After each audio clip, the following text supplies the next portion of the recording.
राखी से साध्वी बनी, क्या है पूरा सफ़र, कैसे यहाँ तक पहुँची?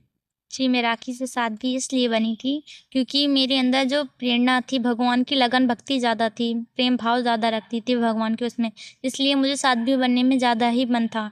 दिलचस्पी मेरी साध्वी बनने में थी, इसलिए मैं साध्वी बन गई। अभी महज़ कक्षा 9 की छात्रा हैं आप। जी, 13 साल की उम्र है। जी। साध्वी बनने का फैसला मन में कहाँ से आया, कैसे, कहाँ से प्रेरित हुई? जी, ये तो मेरी बचपन की इच्छा थी कि मुझे साध्वी बनना है, पर छोटे होने के नाते से घरवाले कुछ सुनता नहीं था मेरी। फिर भी कुछ ऐसा क्या देखा, कहाँ कुछ ऐसा सही लगा जब साध्वी के रूप में अपने आप को देखना चाहा? सच बताऊँ तो मैंने अपने सर को ही देखा था ज़्यादा प्रेम भाव भक्ति में सबकी मदद करना, सबकी सहायता करना हर एक चीज़ से। इसलिए मैंने भी सोचा कि मुझे भी अपने सर की ही तरह बनना है। जैसे मेरे सर सबकी मदद करते हैं, प्रेम भाव भक्ति ज़्यादा करते हैं सब चीज़ की। इसलिए मैंने सोचा मुझे भी इस भक्ति लाइन में रहना है, मुझे साध्वी ही बनना है। प्रयागराज महाकुंभ में पहुंची, वहाँ क्या कुछ पूरा घटित हुआ, क्या है वहाँ की? जी, वैसे तो मेरा कोई विचार नहीं था वहाँ पे जाके, पर ऐसा हुआ था मैं यहाँ से घूमने के लिए गए थे हम लोग, पर वहाँ देख के मेरा मन भी विचलित हो गया। फिर मैंने माँ से बोला कि जो मेरी बचपन की इच्छा है क्यों ना मैं आज ही पूरी कर दूँ। तो इन्होंने बोला क्या इच्छा है? मैंने कि ऐसी-ऐसी बात है, तो मैंने शादी बनना है मुझे। तो इन्होंने कहा ठीक है जो आपकी इच्छा है वो आप वो करो। मैंने अपने गुरुजी से भी बोला था कि मुझे साध्वी बनना है, तो उन्होंने मुस्कुरा के बोल दिया कि साध्वी बनना हर एक की बस की नहीं है, ये छोटी-मोटी चीज़ नहीं है, इसमें आप नहीं बन सकते हो।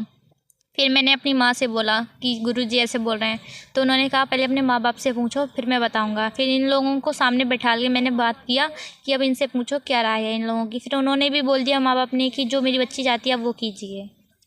तो माँ बाप, माता पिता हैं, वो आपके साध्वी बनने पर सहमत है? जी, उनका कोई दोष नहीं है, ये सिर्फ़ मेरी इच्छा थी, मैंने ही जिद रो-रो कर मैं अपनी साध्वी बनी हूँ।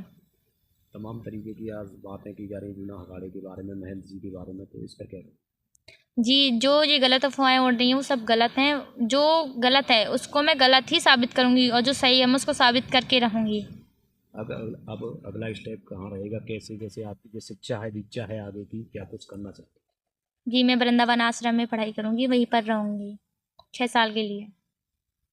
तो महज इतनी साल की उम्र में आ, आपको लगा कि मुझे ये साध्वी बनना है, जी। तो साध्वी बनने के पीछे मुख्य उद्देश्य क्या है, क्या कुछ करना है? जी, मैं सनातन धर्म का प्रचार करूँगी, जो बिगड़े लोग हैं उनको सुधारना है, जो देश में परिवर्तन लेकर आना है, सुधार करना है, पूरे देश को उद्धार करना है। इसलिए मैं मुझे साध्वी ही बनना है, क्योंकि वैसे जीवन में कोई किसी की सहायता नहीं करता, साध्वी बन के ही सब लोग सबकी सहायता करते हैं। क्या लगता है इतना आसान हो पाएगा, क्योंकि ये रास्ता है साध्वी बनने का, तो बिल्कुल घर का जो त्याग करना पड़ेगा। और ऐसे में जब बचपन आपका घर में बीता है, तो ऐसे में माता पिता की जो याद है वो वो कभी नहीं आती है? जी नहीं, मुझे याद नहीं आती। मैं इनको माता-पिता नहीं बोलती, अब इनसे नाम लेती हूँ इन लोगों के, क्योंकि मैं साध्वी वेश में हूँ इसलिए। क्योंकि मैंने जो था मैंने मोह-माया सब चीज़ का त्याग दिया, और जो पिंडदान बोलते हैं वो भी मैं खुशी-खुशी सबका कर दूँगी।